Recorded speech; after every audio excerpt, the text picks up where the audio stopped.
Today we are back again with the E30 S54 build. If you're new to the channel, my name is Jason and this is my fiance, Selena.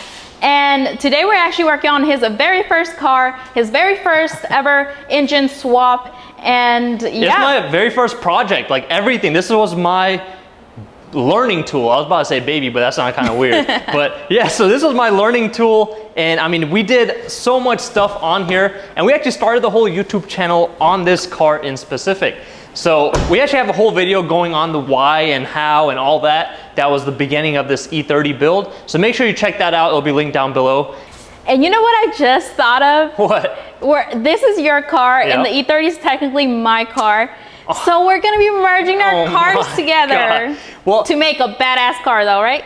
It is gonna be, I'm so excited. I wonder how much faster it'll feel. Well, I think my goal with the whole E30 is I want it with the S54 to feel and be faster than your E46, which has the LS swap.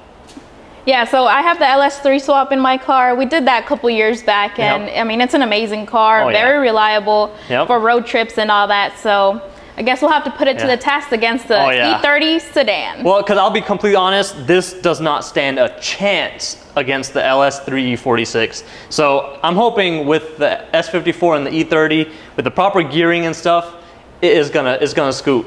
Well, that's enough talking. Let's get started. Let's see what things are missing, what things could have been done a little bit better, and overall, what things you're actually very proud of that you did back then. Yeah. Are you sure we shouldn't leave it in here for a couple more days? Don't be getting cold feet now. It's too late. We're already here. I'm gonna start pulling something off so that you don't have to put it back together. Well, it looks like I forgot to put a good amount of things back in. Exactly, my point. So my car used to be a lot lower than this and it didn't ever have those wheels on. But I put those wheels on mainly because we were driving it back to North Carolina from California. And I just wanted something that was, had good tires. It's gonna be heavy.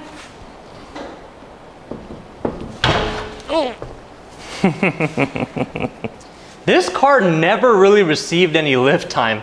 When I did the swap, everything was done when I didn't have a lift. And once I moved to California, I really never ever touched this car. It was just driven and just oil changes and stuff. And now that it's on the lift, there's a lot of stuff that I'm seeing already as far as, there's leaks and all kinds of stuff, especially because it's been sitting for a little bit as well. So I'm actually super excited to start taking all this stuff off because it needs it anyways. But this car is gonna be the same way for disassembly as the E30 was. We're gonna drop the engine and transmission right from the bottom. There's a few things that we need to do first, and that's to get the exhaust, drive shaft, and whatever else is connected from the engine and transmission to the chassis. So let's get right to it. We're gonna start off by taking all this stuff off.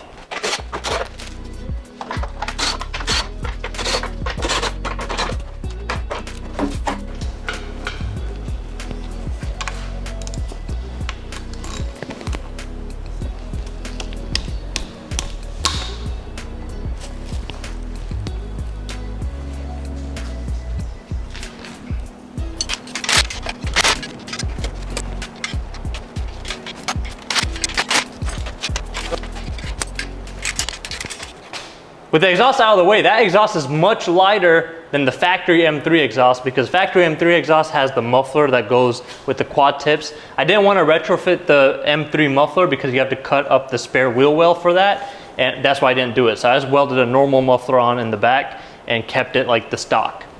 But as a person that works on these cars, it's pretty oily down here, isn't it? Yeah. You gonna roast me now on everything that you find? Yeah, of course. So I'll go and explain why it's oily. So it's got a CPV O-ring leak, it's got an oil pan gasket leak, and probably a valve cover gasket leak too. And then as you're coming down, this transmission is just coated with oil and stuff. But these E46 M3 6-speed manuals, they always end up leaking around these bell housing seals just because there's not really a gasket there. It's more of a machine fit. I mean, they do put an anaerobic gasket, I believe, but it usually just ends up leaking over time. But yeah, what else are you looking at? Let's see. Let's see what all you can catch. You already know that those heat shields are supposed to be there. Okay. That was an honest mistake of mine. I had forgot when I did the swap. Before I took it to the muffler shop, I was like, you know what? I'll put those shields and everything back on. but I forgot. And then the muffler got welded on and then I never touched it. So yeah, it's missing the heat shield right here. But it's actually not a bad thing because in the winter, you know, when it's really cold, when you're sitting in the car, it warms it up a little bit for you at your feet. You know, it's called feet heaters. That's what I call them. And in the summer? Summer, we don't talk about that. That's just how it is. Yeah, but heat shields are important. Yeah. Shame on you. But Well, once I never again, put it back on. I don't even know where it's at. yeah, but once again, this is swapped. Swapped. It's a swapped. But once again, this swap was done many years ago, before he even started doing this full time. But there's a couple of things that I'm glad I did. So I know I had replaced the flex joint. So that still looks pretty good actually. The center support bearing, I had also replaced that back then. I don't even remember how I did it because I think I just used pry bars or something back then. But it actually held up fine. And as I'm looking, I didn't remember that I did this, but I actually swapped over the transmission harness too. So usually when I do manual swaps and stuff, I don't transfer over this harness because then you have to, you know, take out everything and redo it all. But when I did the swap on here, I had literally disassembled everything off of this. And that's why those heat shields and everything is missing, is because I had taken everything off. And this is what happens. After 7 years, I had cleaned all of this, pressure washed it all. After 7 years of it being a BMW, it gets right back to looking like that. All oily and grimy. But yeah, I mean, that's enough reminiscing. Let's take this drive shaft off, and then we can take the shifter stuff off and keep going on.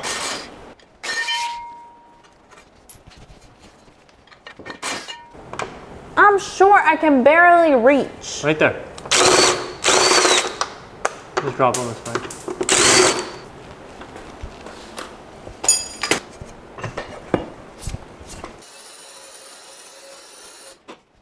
So up here, we're just going to remove the cabin filter housing, take this fan off, air box, and anything else that's attached from this engine and transmission to the body.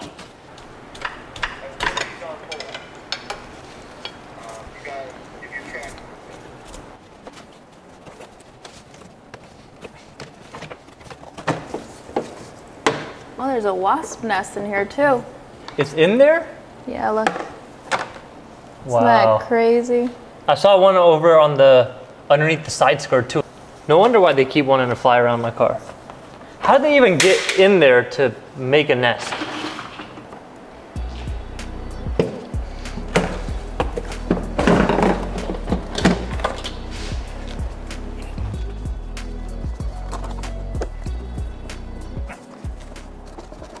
All right, go ahead and disconnect it forever.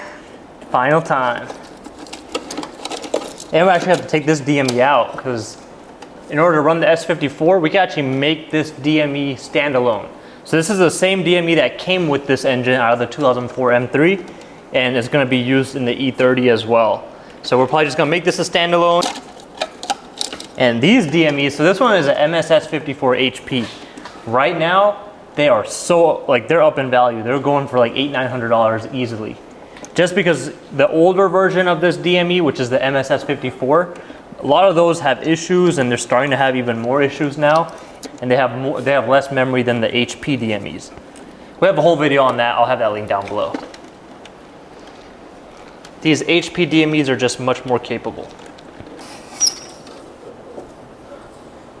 MSS54 HP.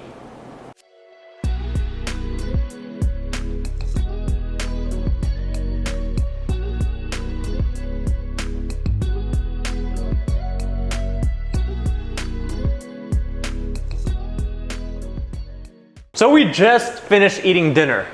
Before this, we were super hungry and we were starting to get a little hangry, and you know how that goes. So that's why we weren't really talking much. But now we got some food in us, we're refueled and ready to finish dropping this S54. So up here now, only have a few more things left really to disconnect, and I don't think I'm gonna have to cut anything off of this because we're trying to keep as much of this stuff as we can. But expansion tank, the secondary air pump system, all that stuff is gonna be gone. We're not even gonna reuse it on the E30 because it's not gonna fit. So I'm just gonna try to take everything off and not make a mess. So another thing, I'm not sure if I mentioned already, but I had the AC system evacuated on the last drive, so it's been a while. So this should theoretically be empty. I should be able to just remove the bolts to get the condenser freed up and the AC compressor freed up. And she's signaling me to work. No, I'm not. I'm fanning myself. Oh. It's really hot in here. Yeah. I thought you were telling me, go work. Stop talking. Stop talking. Don't talk to me. Wait, isn't that a TikTok thing? Don't talk to me.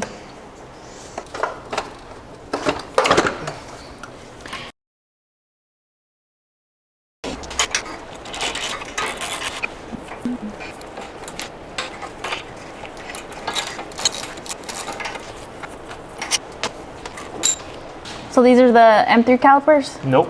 So these are actually the stock 330 calipers because my spindles that I had from that donor car, they were damaged. So then we had to stick with the 330 ones on here.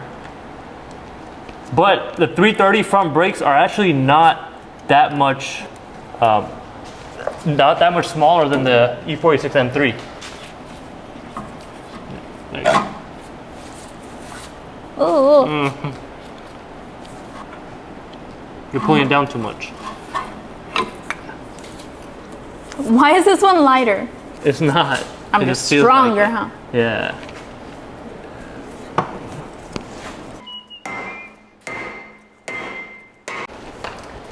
And it's off. Because he doesn't have a set screw on that one. Yep. So this side has a set screw, but set screws are not really required. The reason they're there is whenever you remove your wheels, the rotor doesn't start twisting and turning, just keeps it set, hence the set screw. And also it helps when you're removing calipers and stuff like that, because if the rotor is loose, it's gonna try to twist around and move around too much. It's gonna make it harder for you to take off the caliper as well. Fun fact for the day. So here's a quick tip. Whenever you're removing the steering linkage from an E46 or any car that has a telescoping steering wheel, what you want to do is you want to make sure the steering wheel inside is pulled all the way out as much as you can. It just makes it easier for you to push that steering linkage or shaft up a little bit, and you can pull it out a little bit easier. So I got this bolt out. Now I just got to get it out. I'm not be able to get it out. Get it out then.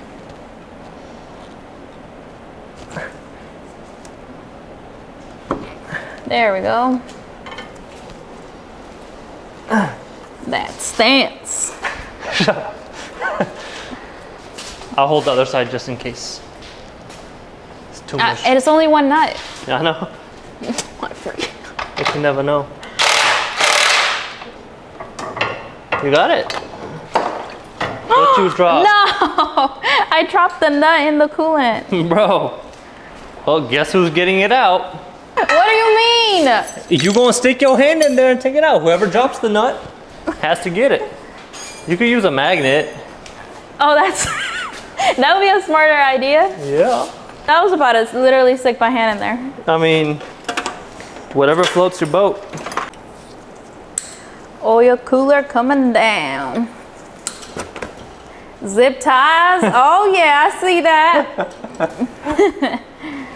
Well, I kind of had to because the aftermarket? holder. No, actually the CSF radiator for the M3, you can actually use the stock shroud for the oil cooler, but mine was damaged. And eventually I was gonna upgrade it to a different oil cooler and put like the AN lines and all that, and I never did that. So let's take off the ground that's connected to the chassis. So why is this here? It's to ground it out. There's one right there, and then there was a second one that was on the top for the DME, which was for the DME, the engine harness. So all that's already removed as well. Now, I think we're on the final stretch. I got the speed sensors out of both front. What we're gonna do on this, since compared to the E30, the E46 just has a normal coilover kind of design where it's not a part of the spindle. So there's just a pinch bolt holding the strut assembly to the actual spindle. So it's gonna take out that pinch bolt and the whole spindle and everything will just fall down. And then after that, we're ready to take off the transmission mount bolts and the front subframe, and everything's coming down. Aww. Aww. is gonna be the last time.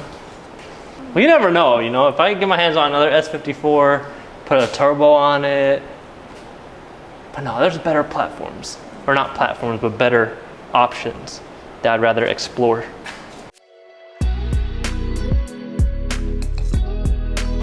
Here. Make sure it doesn't fall on you. Bust my ass.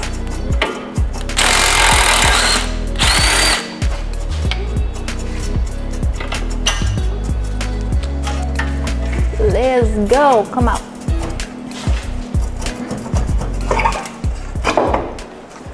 Like, have you ever thought of just taking off the subframe bolts? Like, how fast do you think all of this would just drop out? Like, if we're right up here and we just leave one bolt on and we stand far back and then we just loosen it. Like, you think I'll be fast enough to pull away before the whole thing comes slamming down? So we decided to remove the radiator just to make it easier when dropping down the engine, as well as to avoid any damage to the actual radiator.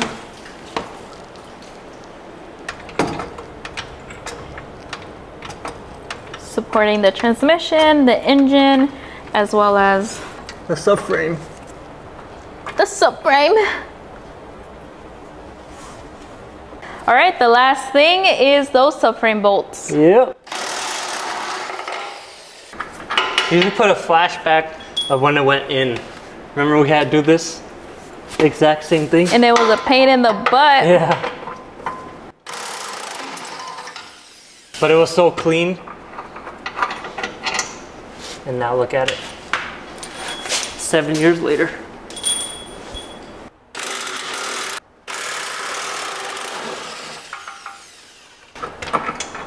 The whole car moving. We're going up. Gonna use these white zip ties to secure this so it doesn't move. Remember what I told you about those white zip ties? Temporary. Black zip ties, permanent. Here it goes.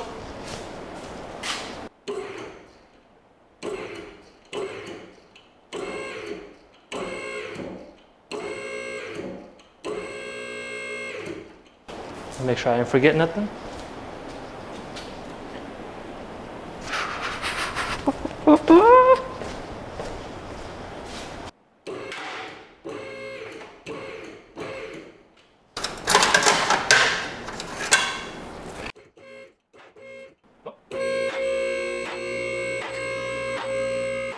And it's finally out. It's a lot dirtier than I remember. I hope we can find the clips of when we first put it into here back in our old shop. That would be so, I had spent so much time just cleaning it up. Because at that point, like, you know, I wasn't as knowledgeable as I am now with these engines. So I didn't really do any of the bulletproofing or none of that. And we also were on a time crunch. So I just did the normal maintenance, like engine mounts, transmission mounts, and all that stuff. But this time, it's not gonna go into a project car. It's going into a real E30 build. So we could change everything and fix it all. But man, it's so weird seeing the engine out of the car because we've known it as the S54 Sedan for so long. I know. Because this literally moved us to California from North Carolina. We drove all the way over there, and even when we moved back, we drove it back. It's just been a crazy few years with this car, but we're happy that it will live on in the E30. Yeah. And I mean, we met so many people just because of this project, honestly, like, you know, doing the S54 Sedan on the forums. I met a lot of people from there. And then it was the whole premise of the YouTube channel that's got us to where we are today. It's mostly because of this, honestly. I mean, this project was the catalyst for everything else that was to come. So yeah, I'm so excited. I can't wait to test fit it into the E30. I can't wait to take it apart, oh, yeah. redo everything, rod bearings, all these gaskets that are leaking. They're just full of leaks under there, you know? Everything. BMW engines and their leaks. But hey, your LS is leaking too. Don't start with BMW engines and their leaks. But yeah, I think it's just a BMW thing, right? We put your LS in your car, and as soon as it got in there, after everything was done, it started leaking. Yeah, I sensed the BMW-ness. Yeah. Oh man. Well, that's it for this video. I hope you guys enjoyed it. We had a lot of fun, and I can't wait to have more fun putting it into the E30. The exciting part is definitely coming. So stay tuned, subscribe, like the video if you like it, and we'll see you in the next one. Also, check out all of our social media for more real-time updates on this project and everything else we got going on.